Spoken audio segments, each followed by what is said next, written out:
दोस्तों, जैसा कि अभी तक आप इस खबर से वाकिफ तो हो ही चुके होंगे कि पुणे में 18 मई की रात को एक रईसजादा अपने लग्जरी कार से 2 सॉफ्टवेयर इंजीनियर्स को रौंद देता है और फिर उसे सिर्फ 15 घंटों के अंदर ही माननीय कोर्ट से जमानत भी मिल जाती है। इस जमानत की जो शर्तें होती है वह अपने आप में एक मजाक होता है और फिर सामने आता है आरोपी का पिता, जो अपने उंगली पर सिस्टम को नचाना शुरू करता है। आज के इस वीडियो में हम आपको इस घटना की कहानी तो सुनाएंगे ही, साथ में उस सिस्टम की कहानी भी सुनाएंगे जिसे रईसजादे अपनी रखैल समझते हैं। फिर बात होगी उन 2 सॉफ्टवेयर इंजीनियर्स की जो अपना जिंदगी जीना अभी शुरू ही किए थे। अगर आपको लगता है कि अपने देश में कानून सबके लिए एक जैसा ही है तो शायद आपसे किसी ने मजाक किया है। क्या है इस घटना की पूरी और असली कहानी, आइए आपको बताते हैं आज की इस वीडियो में। हेलो एंड नमस्कार, मेरा नाम है प्रशांत और आप देख रहे हैं बेजोड़जोरा.com का यूट्यूब चैनल। दोस्तों, सबसे पहले कहानी उस रात की जब ये सब कुछ हो रहा था। मध्य प्रदेश के रहने वाले 2 सॉफ्टवेयर इंजीनियर्स, एक लड़का अनीश अवधिया और एक लड़की अश्विनी कोष्टा, दोनों पुणे में पढ़ाई खत्म करने के बाद वहीं पर जॉब करने लगे थे। दोनों की उम्र 24-25 साल की थी और ये दोनों बाकी की तरह अपनी जिंदगी को एक नया शेप दे रहे थे। 18 मई को शनिवार था और इस रात को जितने भी कामकाजी लोग होते हैं सभी थोड़ा मौज मस्ती करते हैं, क्योंकि हफ्ते भर की थका देने वाली डेली रूटीन से उनको इसी दिन आराम मिलता है, क्योंकि अगले दिन रविवार को उन्हें काम पर नहीं जाना होता है। तो इस रात को इन दोनों इंजीनियर्स अपने बाइक से खाना पीना खाकर लौट रहे थे। तभी रास्ते में करीब 200 की स्पीड से एक लग्जरी कार आती है और दोनों को रौंद कर चली जाती है। यहीं पर इन दोनों का स्पॉट डेथ हो जाता है। लेकिन असली खेला तो इसके बाद शुरू होता है जब सिस्टम अपना नंगा नाच करना शुरू करता है। इस घटना के बाद होना यह चाहिए था कि आरोपी को पुलिस गिरफ्तार करती और उसके गार्जियन को इन्फॉर्म करती, जिसके बाद वो गार्जियन इस केस में पुलिस का पूरा सहयोग देती। लेकिन होता है इसके बिल्कुल उलट। 18 मई की रात को ही पुलिस उसे गिरफ्तार तो करती है, लेकिन 19 मई को रविवार होने के बावजूद सिर्फ इस लड़के को जमानत देने के लिए कोर्ट खुलता है। मानो यह कितना बड़ा केस है। और फिर इस घटना के सिर्फ 15 घंटों के अंदर ही उसे जमानत पर रिहा कर दिया जाता है। इस जमानत की शर्त यह होती है कि नंबर 1, इस लड़का को दुर्घटनाओं के ऊपर 300 शब्दों का एक निबंध लिखना होगा।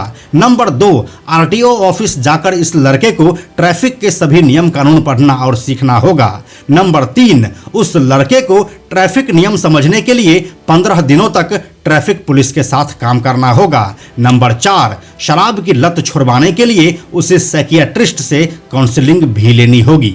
ऐसे ही कुछ और शर्तें भी थी जिसे हमें तो बताने में ही शर्म आ रही है और आपको तो सुनने में भी आ रही होगी। ये फैसला कुछ ऐसा था मानो माननीय जज साहब को इस संडे कहीं निकलना था और मजबूरी में उसे कोर्ट आना पड़ा, जिसके लिए वो काफी जल्दी में दिखे और फटाफट इस केस को निपटाकर चलते बने। लेकिन इसके आगे जो भी कुछ हुआ वह और ज्यादा शर्मिंदगी से भरा है। कानून के नियम अनुसार क्योंकि आरोपी रईसजादे की उम्र अभी सिर्फ 17 साल और 8 महीने की है, इसीलिए वो तो बच्चा ही हुआ जिसका नाम और चेहरा रिवील नहीं किया जा सकता है। लेकिन नाबालिग होने के बावजूद भी उसने ऐसे ऐसे कामों को अंजाम दिया है जो किसी बालिग के नसीब में भी नहीं होता है। पुणे के पुलिस कमिश्नर अमितेश कुमार ने बताया कि आरोपी 18 मई को रात करीब 10:40 पर कोजी पब गया था। यहां उसने 90 मिनट में 48,000 रुपये का शराब का बिल चुकाया। इसके बाद वह रात 12:10 पर ब्लैक क्लब मैरियट होटल गया और यहां से निकलने के बाद रात 2 बजे उसकी कार से एक्सीडेंट हुआ। इसके बाद एसीपी मनोज पाटिल ने कहा कि आरोपी का ब्लड टेस्ट कराया गया है। एफआईआर में मोटर वाहन अधिनियम की धारा 185 यानी कि शराब पीकर गाड़ी चलाना यानी ड्रिंक एंड ड्राइव का चार्ज जोड़ा गया है। लेकिन उसके ब्लड रिपोर्ट में तो शराब निकला ही नहीं है ना, चमत्कार की बात। फिर उसके खिलाफ आईपीसी की धारा 304 यानी कि गैर इरादतन हत्या और मोटर वाहन अधिनियम के प्रावधानों के तहत भी मामला दर्ज किया गया है। अब कहानी इस रईसजादे के पिता की जो और ज्यादा अनोखी है। बेटे के एक्सीडेंट की खबर सुनने के बाद बिल्डर विशाल अग्रवाल ने पुलिस से बचने के लिए भागने का प्लान बना लिया था। पुलिस को गुमराह करने के लिए वह अपनी कार घर से लेकर निकला और ड्राइवर से मुंबई जाने के लिए कहा। उन्होंने दूसरे ड्राइवर को अपनी दूसरी कार से गोवा जाने के लिए कहा। विशाल मुंबई जाने के दौरान बीच रास्ते में कार से उतर गया। इसके बाद वह छत्रपति संभाजी नगर जाने के लिए एक दोस्त की कार का इस्तेमाल किया। पुलिस के मुताबिक विशाल अग्रवाल ने गुमराह करने के लिए ही कई और कारों का भी इस्तेमाल किया। उसने एक नए सिम कार्ड का इस्तेमाल करना भी शुरू कर दिया था ताकि उसका नंबर ट्रैक ना हो सके। जब पुलिस को इसकी जानकारी मिली कि वह अपने दोस्त की कार में है तो उन्होंने जीपीएस के जरिए गाड़ी को ट्रैक करना शुरू कर दिया। पुणे क्राइम ब्रांच की एक टीम ने सीसीटीवी कैमरों के फुटेज का उपयोग करके विशाल अग्रवाल की पहचान की। आखिरकार 21 मई की रात संभाजी नगर के एक लॉज में छापेमारी करके पुलिस ने विशाल और 2 अन्य लोगों को गिरफ्तार कर लिया। पुलिस ने अब तक आरोपी के पिता विशाल अग्रवाल सहित कुल 5 लोगों को गिरफ्तार किया है। एफआईआर के मुताबिक नाबालिग के पास ड्राइविंग लाइसेंस नहीं था। यह जानने के बावजूद उसके पिता ने उसे लग्जरी कार चलाने दे दी। बिल्डर को यह भी पता था कि उसका बेटा शराब पीता है, फिर भी उसे पार्टी में शामिल होने की इजाजत दे दी। पुलिस ने जिन अन्य 4 लोगों को गिरफ्तार किया है उनमें पुणे के कोजी रेस्टोरेंट के मालिक का बेटा नमन प्रहलाद भूतरा, उसका मैनेजर सचिन काटकर, ब्लैक क्लब होटल के मैनेजर संदीप सांगले और उसका स्टाफ जयेश बोनकर शामिल है। इन पर नाबालिग आरोपी को शराब परोसने का आरोप है। लेकिन इतना सब होने के बावजूद भी क्योंकि उस लड़के के ब्लड रिपोर्ट में शराब का सैंपल नहीं मिला है तो ये सब आसानी से बाहर भी आ जाएंगे। इतना सुनने के बाद आप यह भी समझ लीजिए कि फॉर्मेलिटी नाम की भी एक चीज होती है जो कहीं न कहीं एग्जिस्ट करती है। अब अगर इतनी कहानी सुनने के बाद आप इस लग्जरी पोर्श गाड़ी के बारे में नहीं जानेंगे तो यह तो अच्छी बात नहीं होगी। इसलिए हम आपको बताते चलें कि आरटीओ अधिकारी संजीव भोर के मुताबिक आरोपी के पिता ने electric luxury sports sedan Porsche car March में बेंगलुरु के एक डीलर से 2 करोड़ 44 लाख रुपए में खरीदी थी। डीलर ने टेम्पररी रजिस्ट्रेशन के बाद यह कार विशाल को सौंप दी। यह 18 मार्च 2024 से 17 सितंबर 2024 तक वैलिड है। कार ऑनर 18 अप्रैल 2024 को पुणे के आरटीओ ऑफिस में रजिस्ट्रेशन के लिए आया था। जांच और सभी प्रक्रिया उसी दिन पूरी कर दी गई थी, लेकिन 1758 रुपये का फीस भुगतान नहीं करने की वजह से कार का रजिस्ट्रेशन नंबर जारी नहीं किया गया था। सही में अपने देश में अभी भी गरीबी बहुत ज्यादा है।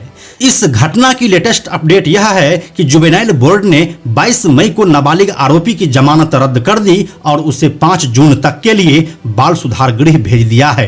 पुणे पुलिस ने केस को गंभीर बताते हुए जुवेनाइल बोर्ड के फैसले के खिलाफ सेशन कोर्ट में अपील की थी।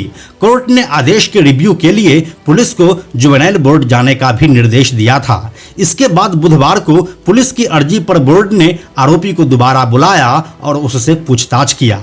इस घटना के ऊपर महाराष्ट्र के डिप्टी सीएम देवेंद्र फडणवीस का कहना है कि पुलिस ने जुवेनाइल बोर्ड को दिए एप्लीकेशन में आरोपी की उम्र 17 साल और 8 महीने बताई है और उसके खिलाफ वयस्क की तरह पेश आने का निवेदन किया है और इस निवेदन को स्वीकार करना चाहिए और उस आरोपी के ऊपर एक वयस्क वाला मुकदमा भी चलना चाहिए, क्योंकि अगर समाज में बदलाव आएगा तो कुछ ऐसे ही केसों से आएगा। लेकिन इस मामले पर सबसे बड़ा अपडेट तो यह है कि अब पोर्श चलाने वाला एक ड्राइवर भी सामने आ चुका है।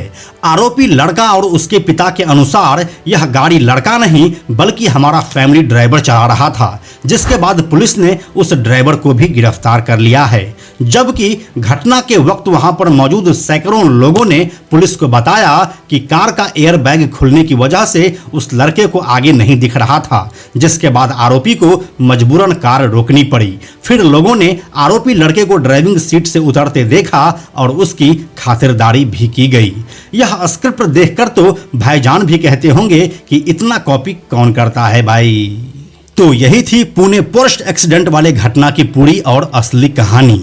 इस मामले में अब आगे क्या होता है यह देखना दिलचस्प होगा। बाकी आप इस बारे में क्या सोचते हैं हमें कमेंट में लिखकर जरूर बताइए। हम जल्दी मिलते हैं आपसे एक नए वीडियो के साथ। यह वीडियो अगर आपको पसंद आया तो इसे लाइक और शेयर जरूर करें। आने वाले वीडियोज़ के लिए बेजोड़ जोड़ा को सब्सक्राइब करके बेल आइकन को टच करना ना भूलें। Thank you so much.